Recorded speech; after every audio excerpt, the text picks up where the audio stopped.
નમસ્તે મિત્રો, હું છું નવરંગ સેન અને સ્વાગત છે આપનું આઈ ગુજરાતના અમેરિકા સ્પેશિયલ ન્યૂઝ બુલેટિનમાં. બુધવાર માર્ચ 11ના બુલેટિનમાં જોઈશું અમેરિકાથી ઇન્ડિયા આવેલા એનઆરઆઈઝ ઈરાન વોરને કારણે કેમ અટવાઈ ગયા છે તેના સમાચાર. જાણીશું મેરીલેન્ડમાં પત્નીની હત્યા કરી 2015માં ફરાર થઈ ગયેલા ભદ્રેશ પટેલ પર એફબીઆઈએ જાહેર કરેલા ઇનામની રકમમાં કેટલો મોટો વધારો કરવામાં આવ્યો છે. તેમજ ટ્રમ્પ અને કાશ પટેલની ચાંપલૂસી કરવામાં કોઈ કસર ન છોડનારા પેન્સિલ્વેનિયાના 2 ગુજરાતી ભાઈઓએ કરેલા $32 મિલિયન કૌભાંડની વિગતો અને છેલ્લે ઈરાન યુદ્ધને કારણે અમેરિકામાં મોંઘવારી કઈ હદે વધી શકે છે તેની વાત આજના આ બુલેટિનમાં. ઈરાન વોરને કારણે ઇન્ડિયા આવેલા ઘણા એનઆરઆઈઝ અટવાઈ ગયા છે, જેમને દુબઈ, કતાર કે પછી દોહાથી જતી એરલાઇન્સમાં અમેરિકા રિટર્ન થવાનું હતું તેમની ફ્લાઇટ્સ કેન્સલ થઈ ગઈ છે અને જેમને આગામી દિવસોમાં પ્રવાસ કરવાનો છે તેમને પણ ફ્લાઇટ ટેક ઓફ થશે કે કેમ તેનો હાલ કોઈ જ અંદાજ નથી. હાલ ઇન્ડિયા અને અમેરિકા વચ્ચે જે ડાયરેક્ટ ફ્લાઇટ્સ ઓપરેટ થઈ રહી છે તેમના ભાડામાં પણ જબરજસ્ત વધારો જોવા મળી રહ્યો છે, જેમાં અમેરિકન એરલાઇન્સે દિલ્હી ન્યુયોર્ક ફ્લાઇટનું ઇકોનોમી ક્લાસનું ભાડું 2 થી 3 લાખ રૂપિયા જેટલું થઈ ગયું છે અને એર ઇન્ડિયામાં પણ આટલું જ ટિકિટ ફેર જોવા મળી રહ્યું છે. એનઆરઆઈઝ ઉપરાંત જે ઇન્ડિયન્સને વિઝિટર કે પછી બીજા કોઈ વિઝા પર અમેરિકા જવાનું હતું તેમના પણ હાલ તમામ પ્લાનિંગ ખોરવાઈ ગયા છે અને તેવી જ રીતે અમેરિકાથી પાછા આવનારાને પણ ત્યાં જ રોકાઈ જવાની ફરજ પડી છે. ક્રૂડના ભાવમાં વધારો થવા ઉપરાંત દુનિયાભરની એરલાઇન્સના કામકાજ ખોરવાઈ જતા એરફેરમાં જંગી વધારો થઈ રહ્યો છે. આ વોર ફેબ્રુઆરી 28ના રોજ શરૂ થયું હતું અને તેના 10 દિવસ બાદ પણ ગલ્ફ દેશોમાંથી આવતી જતી ફ્લાઇટ્સના શેડ્યુલ્સ નોર્મલ નથી થઈ શક્યા. અધૂરામાં પૂરું વોર ઝોનને ટાળવા માટે એરલાઇન્સ લાંબા રૂટ લઈ રહી છે, જેના કારણે પણ તેમની ઓપરેટિંગ કોસ્ટ વધી ગઈ છે. આ ઉપરાંત ઢગલાબંધ ફ્લાઇટ્સ કેન્સલ થઈ હોવાથી જે ફ્લાઇટ્સ અવેલેબલ છે તેના પણ ભાડા ખૂબ જ વધી ગયા છે. એર ઇન્ડિયાની જ વાત કરીએ તો એરલાઇન્સે માર્ચ 12થી ડોમેસ્ટિક અને ઇન્ટરનેશનલ ફ્લાઇટ્સમાં મુસાફરી કરતા લોકો પાસેથી ફ્યુઅલ સરચાર્જ વસૂલવાની જાહેરાત કરી છે. એરલાઇનના જણાવ્યા અનુસાર ડોમેસ્ટિક ફ્લાઇટ્સ તેમજ સાઉથ એશિયા જતી ફ્લાઇટ્સમાં $399 સરચાર્જ લેવાશે, જ્યારે સાઉથ ઇસ્ટ એશિયા જતી ફ્લાઇટ્સમાં ફ્યુઅલ સરચાર્જ $40થી વધારીને $60 કરી દેવાયો છે અને આફ્રિકા માટેનો સરચાર્જ $90 કરવાની જાહેરાત કરાઈ છે. માર્ચ 18થી એર ઇન્ડિયા યુરોપ જતી ફ્લાઇટ્સના પેસેન્જર્સ પાસેથી $25ને બદલે $125 ફ્યુઅલ સરચાર્જ લેશે, જ્યારે અમેરિકા, કેનેડા અને ઓસ્ટ્રેલિયા જતા મુસાફરોએ માર્ચ 18થી $200 જેટલો સરચાર્જ ચૂકવવો પડશે. ઈરાન વોરના 10 દિવસમાં લગભગ 43,000 જેટલી ફ્લાઇટ્સ કેન્સલ થઈ છે. તેમના શેડ્યુલ્સ ક્યારથી નોર્મલ થશે તે હજુ પણ નક્કી ન હોવાથી air Asia, air India, air New Zealand, Hong Kong airlines અને ક્વાન્ટસે ભાડા ઉપરાંત ફ્યુઅલ સરચાર્જમાં વધારો કરવાની જાહેરાત કરી છે અને અન્ય એરલાઇન્સ પણ તેમને ફોલો કરે તેવી શક્યતા છે. ડેટા એનાલિટિક્સ ફર્મ સેરિયમ લિમિટેડનું કહેવું છે કે મિડલ ઇસ્ટને બાયપાસ કરવા માટે યુરોપના અલ્ટરનેટિવ રૂટ્સની ડિમાન્ડ વધી રહી છે, જેના કારણે ભાડામાં પણ વધારો થઈ રહ્યો છે. વોર શરૂ થયું તે પહેલાં જેટ ફ્યુઅલની કિંમત $85થી $90 પ્રતિ બેરલ હતી, જે હાલ વધીને $200 સુધી પહોંચી ચૂકી છે. જે એરલાઇન્સે હજુ ભાડા નથી વધાર્યા તે પણ વોર્નિંગ આપી રહી છે કે જો સ્થિતિમાં કોઈ સુધારો ન થયો તો ભાડા વધારવા સિવાય બીજો કોઈ જ ઓપ્શન નહીં રહે. ઉલ્લેખનીય છે કે સોમવારે ક્રૂડના ભાવ $120 પ્રતિ બેરલ સુધી પહોંચી ગયા બાદ બુધવારે $90ની આસપાસ ચાલી રહ્યા હતા. પણ વિવિધ એરલાઇન્સનું એવું કહેવું છે કે જો ક્રૂડ આ લેવલ પર રહે તો પણ જેટ ફ્યુઅલ ખૂબ જ મોંઘું થઈ જશે. આ ઉપરાંત એવો પણ ડર પ્રવર્તી રહ્યો છે કે કિંમત વધવાની સાથે સાથે હંગામી ધોરણે જેટ ફ્યુઅલના સપ્લાયની શોર્ટેજ પણ ઊભી થવાની આશંકા નકારી શકાય તેમ નથી. એરલાઇન્સને લેબર કોસ્ટ બાદ સૌથી વધુ ખર્ચો ફ્યુઅલમાં જ થાય છે, જેનું પ્રમાણ તેમની કુલ ઓપરેટિંગ કોસ્ટના લગભગ 25% જેટલું છે. આમ તો ઘણી એરલાઇન્સ ફ્યુઅલ ખરીદવા માટે લાંબા ગાળાના કોન્ટ્રાક્ટ કરતી હોવાથી જો તેમની કિંમતમાં કોઈ શોર્ટ ટર્મમાં વધારો થાય તો તેમને ખાસ વાંધો નથી આવતો, પણ જે એરલાઇન્સે આવા લોંગ ટર્મ કોન્ટ્રાક્ટ નથી કર્યા તે હાલ મુસીબતમાં આવી ગઈ છે. ખાસ તો ઇન્ડિયાથી ઓપરેટ થતી એર ઇન્ડિયા સહિતની એરલાઇન્સને સૌથી વધારે તકલીફ પડી રહી છે, કારણ કે પાકિસ્તાની એર સ્પેસ બંધ હોવાથી તેમને પહેલેથી જ યુરોપ અને યુએસ જવા માટે લાંબા રૂટ લેવા પડી રહ્યા છે. હવે વોરને લીધે મિડલ ઇસ્ટમાંથી પણ જઈ શકાય તેમ ન હોવાથી ઇન્ડિયન એરલાઇન્સ પાસે ખૂબ જ ઓછા વિકલ્પો બચ્યા છે, છેલ્લા 10 દિવસમાં જ એર ઇન્ડિયા અને ઇન્ડિગોની મિડલ ઇસ્ટ, યુરોપ અને અમેરિકા કેનેડા જતી 1230માંથી 64% ફ્લાઇટ્સ કેન્સલ થઈ છે. આ બેવડી મુસીબતને કારણે એરલાઇન્સની કોસ્ટ વધવાથી તેમની પ્રોફિટેબિલિટી પર પણ સીધી અસર થવાની પૂરી શક્યતા છે અને તેના કારણે તેમના સ્ટોક પણ પ્રેશરમાં આવી ગયા છે. ખાસ તો ઇન્ડિગોએ યુરોપ જતી ફ્લાઇટ્સ ઓપરેટ કરવા માટે બોઈંગના 6 લોંગ રેન્જ એરક્રાફ્ટ એક યુરોપિયન કંપની પાસેથી લીઝ પર લીધા છે, જેના કારણે તેના માટે European union aviation safety agency દ્વારા અપાયેલી Iran, Iraq, Israel, Kuwait, Lebanon, Qatar, UAE અને સાઉદી પરથી ઉડાન ન ભરવા અંગેની એડવાઇઝરીનું પાલન કરવું પણ ફરજિયાત છે. હાલ ઇન્ડિગોની યુરોપ જતી ફ્લાઇટ્સ આફ્રિકાનો રૂટ લઈ રહી છે, જેમાં કેટલાક રૂટ પર ફ્લાઇટ ટાઈમ 2 કલાક જેટલો વધી ગયો છે. અમેરિકામાં પોતાની પત્નીની હત્યા કરીને છેલ્લા 11 વર્ષથી નાસ્તા ફરતા ગુજરાતી યુવક ભદ્રેશ પટેલ પર જાહેર કરાયેલા ઇનામની રકમ વધારીને $1 મિલિયન કરી દેવામાં આવી છે. ભદ્રેશ પટેલ જેટલો લાંબો સમય કોઈ ગુજરાતી ન તો FBI વોન્ટેડ લિસ્ટમાં રહ્યો છે કે ન તો કોઈના પર આટલી મોટી રકમનું ઇનામ જાહેર કરાયું છે. ભદ્રેશ અને તેની પત્ની પલક મેરીલેન્ડમાં એક ડંકિન ડોનટ્સમાં કામ કરતા હતા અને ત્યાં જ તેણે એપ્રિલ 12, 2015ના રોજ રાતના સમયે ધારદાર હથિયારથી પલકની હત્યા કરી નાખી હતી. ભદ્રેશ પર અગાઉ $7.5 લાખનું ઇનામ હતું, જેની રકમ વધારીને મંગળવારના રોજ $1 મિલિયન કરવામાં આવી હતી. FBIની બાલ્ટિમોર ફિલ્ડ ઓફિસના સ્પેશિયલ એજન્ટ ઇન્ચાર્જ જીમી પોલે એવી આશા વ્યક્ત કરી છે કે ઇનામની રકમમાં વધારો કરાયા બાદ ભદ્રેશને શોધવામાં મદદ મળશે. જે સ્ટોરમાં પલકની હત્યા કરાઈ હતી તે મેરીલેન્ડના હેનોવરમાં આવેલો હતો અને ગુનો બન્યો ત્યારે આ કપલ નાઇટ શિફ્ટમાં કામ કરી રહ્યું હતું. ભદ્રેશ અને પલક મેરેજ બાદ વિઝિટર વિઝા પર અમેરિકા જઈને ઓવરસ્ટે થઈ ગયા હતા. પોલીસની થિયરી એવું કહે છે કે પલક ઇન્ડિયા પાછી જવા માંગતી હતી, જ્યારે ભદ્રેશને કોઈ હિસાબે અમેરિકા નહોતું છોડવું. પલકની હત્યા કરાઈ તે દિવસે સાંજે તેનો ભદ્રેશ સાથે મોટો ઝઘડો થયો હતો. પોલીસનું કહેવું છે કે પલક તેના પેરેન્ટ્સ સાથે ઇન્ડિયા પાછા આવવા અંગે વાત કરી રહી હતી, જેના પર ભદ્રેશ ભડક્યો હતો. મૂળ વિરમ ગામના ભદ્રેશે પૂરા પ્લાનિંગ સાથે પલકનું મર્ડર કર્યું હતું. તે રાતે પલકને સ્ટોરના બેક રૂમમાં લઈ ગયો હતો અને ગણતરીની સેકન્ડોમાં જ એકલો બહાર આવ્યો હતો. ત્યારબાદ તેણે સ્ટોરની નજીકમાં જ આવેલા પોતાના અપાર્ટમેન્ટ પર પહોંચી કપડાં બદલ્યા હતા અને કપડાં તેમજ કેશ લીધા બાદ ત્યાંથી રવાના થઈ ગયો હતો. ભદ્રેશે તે વખતે એક કેબ લીધી હતી અને રાતે 3 વાગે તે ન્યૂ જર્સીના નેવાક લિબર્ટી ઇન્ટરનેશનલ એરપોર્ટની નજીક આવેલી એક મોટેલમાં પહોંચ્યો હતો અને તે વખતે તેની પાસે કોઈ સામાન નહોતો. હોટેલમાં થોડો સમય રોકાયા બાદ તે નેવાક પેન સ્ટેશન પર ગયો હતો અને પછી ત્યાંથી ભદ્રેશ ક્યાં ગયો તે કોઈ જ નથી જાણતું. ભદ્રેશની શોધખોળના કોઈ પ્રયાસ સફળ ન રહેતા આ કેસ FBI પાસે પહોંચ્યો હતો અને તેના પર ઇનામ જાહેર કરાયું ત્યારે તેના સંભવિત લોકેશન અંગે 300થી વધુ બાતમી મળી હતી. આ ઉપરાંત તેના ફેમિલી મેમ્બર્સ અને દરેક લાગતા વળગતા લોકોની પણ પૂછપરછ કરાઈ હતી, પણ ભદ્રેશનો કોઈ જ અતોપતો નહોતો મળી શક્યો. ભદ્રેશે પલકને રહેસી નાખી ત્યારે તે માત્ર 21 વર્ષની હતી અને ઇન્ડિયા પાછી જઈને તે ટીચર બનવા માંગતી હતી.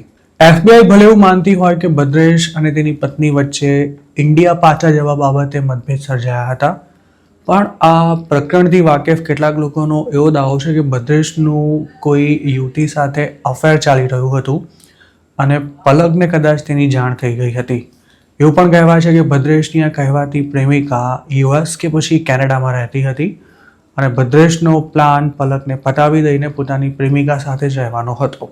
જો ભદ્રેશ મર્ડર કર્યા બાદ અમેરિકામાં જ રહ્યો હોત તો FBIએ તેને પાતાળમાંથી પણ શોધી કાઢ્યો હોત, પણ ગુનાને અંજામ આપ્યાના ગણતરીના સમયમાં જ તે બોર્ડર ક્રોસ કરીને કેનેડા ચાલ્યો ગયો હોય તેવી પૂરી સંભાવના છે, કારણ કે તેનું જે છેલ્લું લોકેશન મળ્યું હતું ત્યાંથી કેનેડા બોર્ડર સુધી પહોંચવું પ્રમાણમાં આસાન હતું.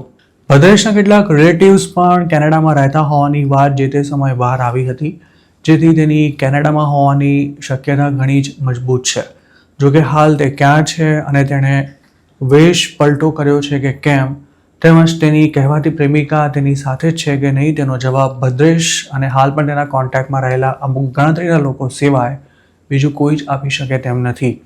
એફબીઆઈએ 1950થી ટોપ 10 વોન્ટેડ આરોપીઓનું લિસ્ટ બનાવવાનું શરૂ કર્યું હતું અને અત્યાર સુધીમાં આ લિસ્ટમાં કુલ 538 ભાગેડુઓનો સમાવેશ કરાયો છે, જેમાંથી 500 લોકોને પકડવામાં સફળતા મળી છે અને આ તમામ લોકો પબ્લિક પાસેથી મળેલી ટિપ્સના આધારે જ પકડાયા હતા, જ્યારે 32 સહિતના 38 લોકો હજુ પણ એફબીઆઈને હાથતાળી આપી રહ્યા છે. અમેરિકામાં ગેરકાયદે રીતે ફોરેન વર્કર્સને કામ પર રાખવા ઉપરાંત તેમને માત્ર ઓન પેપર સેલેરી આપી બ્લેકના વ્હાઇટ કરવાની સાથે સાથે હેલ્થ કેર ફ્રોડ આચરી $32 મિલિયન કૌભાંડ કરનારા પેન્સિલ્વેનિયાના સવાણી બંધુઓને જ્યુરી દ્વારા દોષિત ઠેરવવામાં આવ્યા છે. ભાસ્કર સવાણી અને અરુણ સવાણીએ ધી સવાણી ગ્રુપના નામે પોતાનું એન્ટરપ્રાઇઝ ઊભું કરી આ કૌભાંડ આચર્યું હતું, જેમાં 60 વર્ષનો ભાસ્કર ડેન્ટિસ્ટ હતો અને સવાણી ગ્રુપની અલગ અલગ ડેન્ટલ પ્રેક્ટિસ સાથે સંકળાયેલો હતો, જ્યારે 58 વર્ષીય અરુણ સવાણી પૈસાની લેવડ દેવડ ઉપરાંત પ્રોપર્ટીનું કામકાજ જોતો હતો. આ બંને ભાઈઓ સિવાય તેમની સાથે કામ કરતા અનેક એમ્પ્લોયને પણ કોર્ટે દોષિત ઠેરવ્યો છે. જસ્ટિસ ડિપાર્ટમેન્ટના જણાવ્યા અનુસાર સવાણી બંધુઓ છેલ્લા એકાદ દાયકાથી આ ફ્રોડ એક્ટિવિટી કરી રહ્યા હતા, જેમાં ફેક રેકોર્ડ્સના આધારે ઢગલાબંધ H-1B વિઝા એપ્લિકેશન્સ ફાઇલ કરવાની સાથે ખોટા સેલરી બિલ બનાવવા તેમજ જ્યુરી ઇન્વેસ્ટિગેશનને ગેરમાર્ગે દોરવા અને વાયર ફ્રોડ તેમજ ઈમેલ ફ્રોડ જેવા ક્રાઇમનો સમાવેશ થતો હતો. તેમણે આ ફ્રોડ એક્ટિવિટી દ્વારા મેડિકેડમાંથી $32 મિલિયન મેળવ્યા હતા. સવાણી બંધુઓ સામે એફબીઆઈ દ્વારા તપાસ કરાઈ રહી હતી. તે દરમિયાન તેમણે સતત ડોનાલ્ડ ટ્રમ્પનો સપોર્ટ કર્યો હતો અને સાથે જ કાશ પટેલની પણ ભરપૂર ચાંપલૂસી કરી હતી. કાશ પટેલ એફબીઆઈના ડિરેક્ટર બન્યા ત્યારે આ બંને ઠગભાઈઓએ તેની ઉજવણી પણ કરી હતી.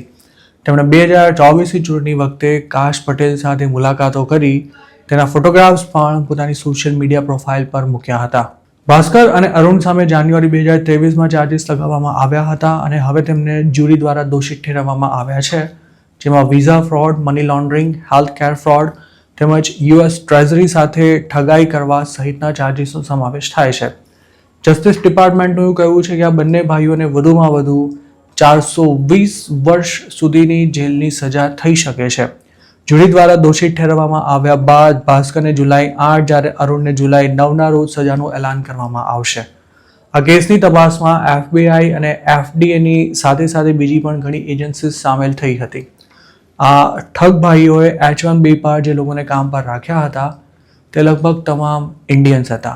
તેમને જે પગાર ચૂકવવામાં આવતો હતો તેમાંથી અમુક રકમ કેશમાં પાછી લઈ લેવાતી હતી તેમજ H-1B વિઝાની ફી પણ તેમની પાસેથી જ વસૂલવામાં આવી હતી. અમેરિકામાં ભણ્યા બાદ ઘણા ગુજરાતીઓ આ જ રીતે પૈસા આપીને H-1Bના સેટિંગ કરતા હોય છે અને સવાણી બ્રધર્સ જેવા ઠગ લોકોની ગરજનો ભરપૂર ફાયદો ઉઠાવી તેમના H-1B સ્પોન્સર કરવા માટે મોટી રકમ પડાવતા હોય છે. 2023માં આ કૌભાંડનો ભાંડો ફૂટ્યો ત્યારે વિવેક સવાણી, ભરત પરસાણા, હિતેન્દ્ર ગોયાણી અને પિયુષા પટેલ જેવા લોકોના નામ પણ બહાર આવ્યા હતા અને આ તમામને સવાણી બ્રધર્સે H-1B પર કામે રાખ્યા હતા. જોકે આ લોકોનું પછી શું થયું તેની કોઈ જ માહિતી નથી મળી શકી. આ ઉપરાંત આરોપી તરીકે નિરંજન સવાણી નામના એક શખ્સનું નામ પણ દર્શાવાયું હતું. આ કેસમાં કુલ 12 લોકોને આરોપી બનાવવામાં આવ્યા હતા, પણ દોષિત માત્ર 3 જ લોકોને ઠેરવવામાં આવ્યા છે. શક્ય છે કે કૌભાંડના મુખ્ય સૂત્રધારોને ફિટ કરવા માટે અન્ય આરોપીઓને સરકારી ગવાહ બનાવી દેવામાં આવ્યા હોય, તેમના પરના ચાર્જીસ પડતા મુકાયા હોય કે પછી તેમને ડિપોર્ટ કરી દેવાયા હોય તેવી પણ શક્યતા છે. તાજેતરમાં જ અમેરિકાથી એક ગુજરાતી યુવકને ડિપોર્ટ કરવામાં આવ્યો હતો, જેણે આ જ રીતે H-1B પર એક ફોર્મમાં જોબ લીધી હતી, પણ તે કંપની ફ્રોડ એક્ટિવિટીમાં સામેલ હોવાનું બહાર આવતા ત્યાં કામ કરતા આ યુવકની પણ ધરપકડ થઈ હતી અને ખાસા સમય બાદ ફાઇનલી તેને ડિપોર્ટ કરી દેવામાં આવ્યો હતો. અમેરિકા હાલ ઈરાન સામેના યુદ્ધમાં રોજે રોજ લાખો કરોડો ડોલર્સનો ધુમાડો કરી રહ્યું છે. તેની શરૂઆતના 2 દિવસમાં જ $5.6 બિલિયન ખર્ચો થયો હતો તેવી માહિતી ખુદ ટ્રમ્પ એડમિનિસ્ટ્રેશને કોંગ્રેશનલ કમિટીને આપી હતી. આ વોર માટે વધારાના ફંડને કોંગ્રેસ મેમ્બર્સે થોડાક દિવસોમાં મંજૂરી આપવી પડશે. જોકે સરકારની સાથે સાથે અમેરિકાના લોકોએ પણ આ વોરની આકરી કિંમત ચૂકવવી પડી રહી છે, કારણ કે તેનાથી અમેરિકામાં ગેસ અને ડીઝલ સહિતની ચીજવસ્તુઓના ભાવ વધી રહ્યા છે. એક્સપર્ટ્સનું એવું પણ માનવું છે કે જો આ વોર લાંબુ ચાલ્યું તો લોકો પૈસા બચાવવા માટે પોતાના ખર્ચા પર કાપ મૂકશે તેમજ બિઝનેસીસ ભરતી કરવાનું બંધ કરીને છટણી શરૂ કરી દેશે, જેનાથી ઇકોનોમી મોટી પ્રોબ્લેમમાં આવી શકે છે. ઈરાન વોર શરૂ થયાના 10 દિવસમાં જ અમેરિકામાં ગેસોલિનની કિંમતમાં 20% જંગી ઉછાળો થયો છે. ઇન્ટરનેશનલ માર્કેટમાં ભલે હાલ ક્રૂડની કિંમત થોડી સ્ટેબલ થઈ હોય, પણ અમેરિકામાં પેટ્રોલ ડીઝલની કિંમત સતત વધી રહી છે. બુધવારે યુએસમાં ગેસની નેશનલ એવરેજ પ્રાઇસ $3.58 પ્રતિ ગેલન રહી હતી. જોકે ડીઝલની કિંમતમાં તેનાથી પણ મોટો વધારો થયો છે. બુધવારની સ્થિતિએ ડીઝલની નેશનલ એવરેજ પ્રાઇસ $4.83 રહી હતી, જે ફેબ્રુઆરી 28ની સરખામણીએ 28% વધારે થાય છે.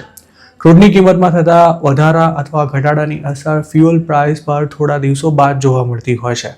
હાલ ક્રૂડની કિંમત ઘટવાની કોઈ જ શક્યતા નથી દેખાઈ રહી. તેવામાં આગામી દિવસોમાં યુએસમાં ગેસ અને ડીઝલની કિંમત પણ ઊંચી રહી શકે છે. જો ક્રૂડ $95ની આસપાસ રહે તો આવતા અઠવાડિયા સુધીમાં યુએસમાં ગેસનો ભાવ $3.75થી લઈને $4 પ્રતિ ગેલન સુધી પહોંચી શકે છે. ગેસ અને ડીઝલની વધતી કિંમતની અસર અન્ય ચીજ વસ્તુઓના ભાવ પર પણ જોવા મળી શકે છે અને ખાસ તો ડીઝલ મોંઘું થતાં બાય રોડ થ્રુ ટ્રાન્સપોર્ટેશન પણ મોંઘું બને છે. હોર્મુઝની ખાડીનો રૂટ બંધ થઈ જતાં ક્રૂડનું શિપિંગ અટવાયું છે, તેમજ રઘવાયા બનેલા ઈરાને મિસાઇલ્સ અને ડ્રોન્સથી બેફામ હુમલા કરતા કેટલીક રિફાઇનરીઝે પોતાનું કામકાજ બંધ કર્યું છે અથવા તો ઘટાડી દીધું છે. તેના કારણે ગેસોલિન, ડીઝલ અને જેટ ફ્યુઅલનો સપ્લાય ઘટવાની પણ આશંકા સેવાઈ રહી છે. ઓઇલ અને ગેસની કિંમત વધવાથી અમેરિકામાં ફૂડ આઇટમ્સના ભાવ પણ વધવાની તૈયારીમાં જ હોય તેવી સ્થિતિ જોવા મળી રહી છે. આ ભાવ વધારો કેટલો હશે તે અંગે હાલ કંઈ પણ કહેવું મુશ્કેલ છે, પણ તે થશે તે નક્કી છે. ખાસ તો ફ્રૂટ્સ અને વેજીટેબલ્સ વધારે મોંઘા થશે કારણ કે તેની મોટા પાયે આયાત કરવામાં આવે છે.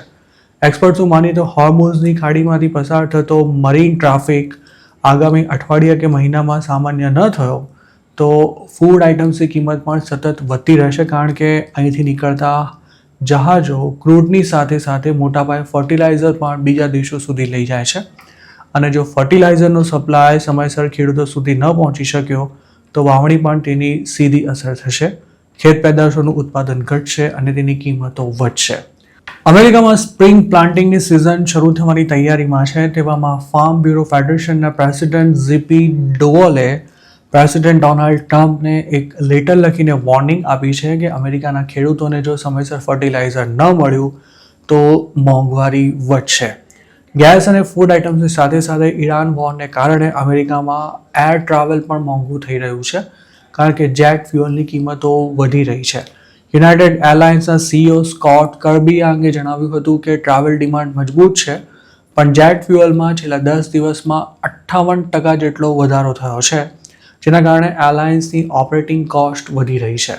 હાલ અમેરિકન્સને સસ્તી એર ટિકિટ શોધવામાં ફાંફા પડી ગયા છે અને જો વોર ચાલુ રહ્યું તો એર ટિકિટ એટલી મોંઘી થઈ જશે કે પબ્લિક તેને અફોર્ડ નહીં કરી શકે અને એરલાઇન્સનો બિઝનેસ ઘટી જશે. સ્વાભાવિક છે કે જ્યારે ડિમાન્ડ, ખર્ચ અને સાથે જ હાયરિંગ ઘટવા ઉપરાંત મોંઘવારી વધી રહી હોય ત્યારે સમગ્ર ઇકોનોમી તેનાથી પ્રભાવિત થાય છે. આ જ કારણે અમેરિકાના શેર બજારમાં પણ ખાસું ધોવાણ થયું છે. ઈરાન સામેનું યુદ્ધ જેટલું લાંબુ ચાલશે તેટલું જ ઇકોનોમીને થનારું નુકસાન વધુને વધુ ગંભીર બનશે અને તેવામાં જો મોટા પાયે છટણીઓ ચાલુ થઈ તો મંદી જેવી સ્થિતિ આવીને ઊભી રહી શકે છે. તો મિત્રો, આ હતા અમેરિકાના આજના મુખ્ય સમાચાર. આપને જો મારી રજૂઆત પસંદ આવી હોય તો આ વિડીયોને લાઇક અને શેર કરવાનું તેમજ આઈ એમ ગુજરાતની યુટ્યુબ ચેનલને સબસ્ક્રાઇબ કરવાનું ભૂલશો નહીં, કારણ કે આ ચેનલ પર આપને મળશે અમેરિકામાં રહેતા ગુજરાતીઓ માટેના તમામ મહત્ત્વના સમાચાર અને તે પણ આપની પોતાની ભાષામાં. આપ જો અમારી સાથે કોઈ ટિપ શેર કરવા માંગતા હો તો હાલ સ્ક્રીન પર દેખાઈ રહેલા વોટ્સએપ નંબર પર પણ અમારો સંપર્ક કરી શકો છો. આપની ઓળખ ગુપ્ત રાખવામાં આવશે.